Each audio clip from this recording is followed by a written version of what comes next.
গেল।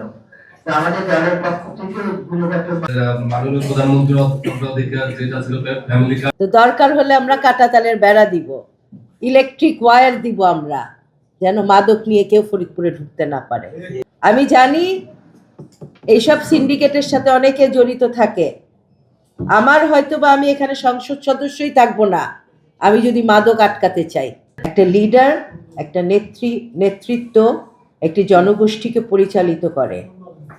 আমি যখন সঠিক রাস্তায় থাকবো আপনারাও সঠিক রাস্তায় থাকতে বাধ্য হবেন, আপনারা এদিক ওদিক যাবেন না। আমি আপনাকে সৎপথে হয়তো আনতে পারবো। আপনাদের হাতে ফরিদপুরের মানুষের ভাগ্য, প্রতিটি মানুষের ভাগ্য।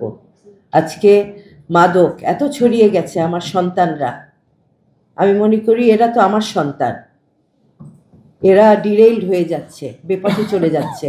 একটা ফ্যামিলি, একটা সমাজ ক্ষতিগ্রস্ত।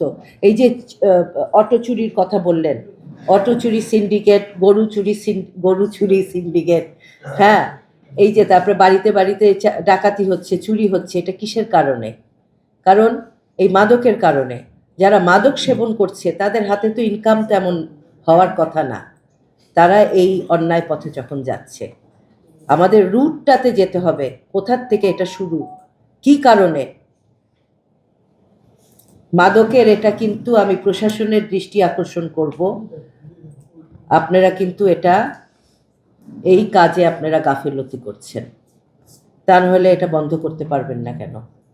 দরকার হলে আমরা এই আমেরিকা যেমন মেক্সিকোতে একটা দিয়েছিল না, ওয়াল, মেক্সিকোর ইসে, যে মেক্সিকানরা আসতে পারবে না আমেরিকাতে, ক্রাইম করে ওরা।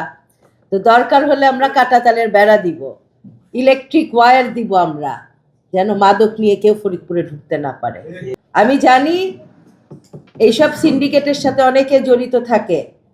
আমার হয়তো বা আমি এখানে সংসদ সদস্যই থাকবো না আমি যদি মাদক আটকাতে চাই, কিন্তু সংসদ সদস্য না থাকি মানুষের উপকার তো করে যেতে পারবো।